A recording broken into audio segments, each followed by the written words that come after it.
Yesu ashimwe cyane mwene data, ndakwakiriye muri uyu mwanya wacu Youth Time Revival. Urubyiruko n'igihe cy'ububyutse, amasoko y'ububyutse mu rubyiruko. Ni kaze rero, dukomeje urugendo rwacu kandi nta gucika intege, nta gucogora, nta kurambirwa. Imana ikomeje kuvugana natwe ibintu byinshi kandi bikomeye kandi by'umumaro, by'umugisha kuri twebwe. Ni ngombwa ko tubyumva kandi tubyumvira, kandi Imana ishimwe yaduhamagariye kugendera muri uru rugendo rwo kureba ku bubyutse no gusaba ububyutse. Ni ibintu buri munsi turi kugenda tubona resulta zabyo, kandi Imana iri gushyira imbaraga muri twebwe nta gushidikanya. Turakomeje kandi turanezerewe. Turi kurebera muri uku kwezi rero ibinyoma bitandukanye turi guhura nabyo, kandi Imana ishaka ko dutsinda bizira mu mpumeko, mu biganiro, mu mitekerereze, birwanya kandi bishaka kuduhagarika no kuducogoza muri uru rugendo. Tugiye gusoma ijambo ry'Imana mu byakozwe n'intumwa, igice cya mbere umurongo w'8. Haravuze ngo icyakora muzahabwa imbaraga umwuka wera n'abamanukira, kandi muzaba abagabo bo kumamya i Yerusalemu n'i Yudaya yose n'i Samariya no kugeza ku mpera y'isi. Tugiye kuganira uyu munsi ijambo rivuga ngo ntago bindeba. Iri jambo ryitwa ngo ntago bindeba ni ijambo ryiza kandi rifite ubusobanuro bwumvikana byihuse, ariko kandi ni ijambo iyo tutabaye maso rijya rikoreshwa mo ikinyoma gikomeye gishobora kutuvana mu bushake bw'Imana no kutuvana muri gahunda z'Imana.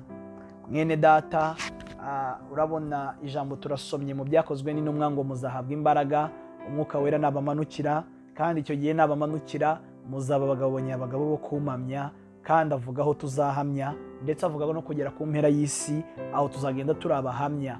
Ariko icyitonderwa kandi, igihe tuzabasha kuba abahamya b'abagabo nyabagabo ni igihe tuzahabwa imbaraga. Igihe umwuka wera azatumanukira nicyo gihe tuzahinduka abagabo nyabagabo. Bivuze ngo mbere ataraza muramukeneye, kuko ubwo bushobozi ntabwo mufite. Hanyuma dusomye rero ijambo ry'umunsi Imana yifuje kuvuganiramo natwe, riravuze ngo ntago bindeba.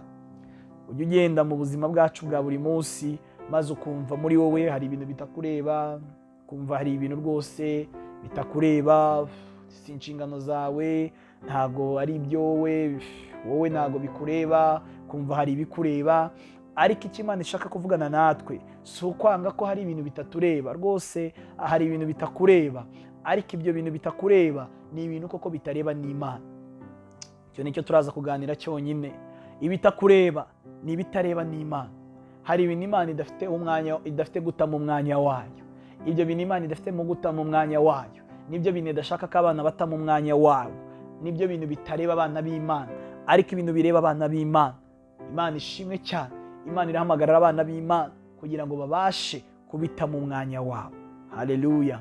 Hano dusomye ijambo ry'Imana ritwereka icyo umwuka wera azaza gufasha abana b'Imana, ariko ritwereka icyo abana b'Imana bagomba nabo gukora kugira ngo babashe kwakira umwuka wera. Urabona, akazi k'umwuka wera ni uguhindura abana b'Imana abagabo nyabagabo. Ariko akazi k'abana b'Imana ni ukujya mu cyumba cyo hejuru bagasenga, bagategereza umwuka wera. Reka nkwereke ukuntu bikora. Reka twumve ikintu Imana ishaka kuvugana natwe. Kandi Imana iri gushaka kutubwira ngo uburyo umwuka wera azaza kandi icyo umwuka wera azakora ni inshingano z'Imana, bireba Imana. Ariko Imana iri kutwereka ngo ibyo ngibyo nibyo biyireba, ariko ibikureba ni ibihe? Ni ukujya ahantu Imana ishaka kujya ugakora ibintu Imana ishaka ko hakora, hanyuma ibyo wamara kubyuzuza Imana nayo ikuzuza ibiyireba. Yesu ashimwe cyane. Ibyo ngibyo nibyo bituma Imana ikubwira ngo ibiyireba nabyo bigomba kukureba, ariko ibintu Imana itareba nawe ntukabirebe mu izina rya Yesu. Iki ngiki nicyo kintu gishobora kutwishyurira kumenya gutandukanya ijambo ntago bindeba riri mu bushake bw'Imana, gutandukanya ijambo ntago bindeba bitari mu bushake bw'Imana.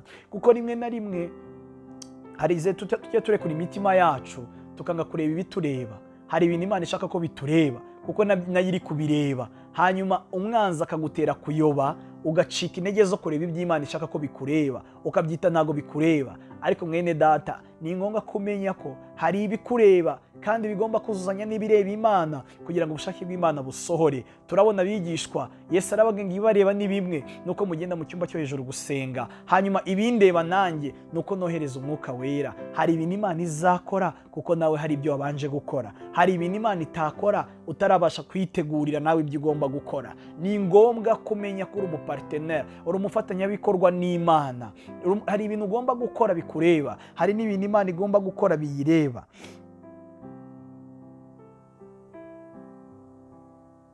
Ni ngombwa ko rero tumenya kandi dusobanukirwa ibitureba tukabikora, ibitatureba kandi nanone kuko bitari no kureba Imana tukabijugunya. Hanyuma rero mwene data, Imana iri kuvugana ngo iki natwe. Hari inshingano dufite yo kuyizera, hari inshingano dufite yo kuyihanga amaso ntituyikureho amaso yacu, hari inshingano dufite yo gusenga, hari inshingano dufite yo gukora ibyo iri kutumenyesha. Hanyuma inshingano dufite niyo gukomeza muri uwo murongo. Inshingano Imana ifite niyo gusohoza ibintu yavuze ariko idusanze muri uwo murongo. Ni ngombwa ko tumenya, biratureba kumva ijambo ry'Imana, biratureba gusenga, biratureba kwizera, biratureba kuvuga ubutumwa bwiza bw'ubwami bw'Imana, ariko kandi birareba Imana mu izina rya Yesu guhindura abantu kuba abigishwa ba Yesu. Birareba Umwuka Wera gutsinda imitima y'abantu kugira ngo bizere Yesu. Birareba Imana kugira ngo igufashe mu rugendo rwawe, iguhe ibikwiriye byose kandi bizanira igihe. Hanyuma rero nitumara kumenya ibitureba muri Kristo Yesu, na Kristo Yesu azaza akore ibimureba kugira ngo kuzura k'ubumana, imbaraga z'Umwuka Wera n'iryari zizakora. Ni igihe abana b'Imana bazahishurwa kumenya ibibareba, hanyuma bakabikorera ku gihe kandi bakabikora neza. Imana ikaza igakompleta, ikuzuza. Imana ikaza igasendereza ubushake bwayo n'imbaraga zayo muri ibyo ngibyo yabahamagariye gukora mu gihe cyabo. Imana iguhe umugisha.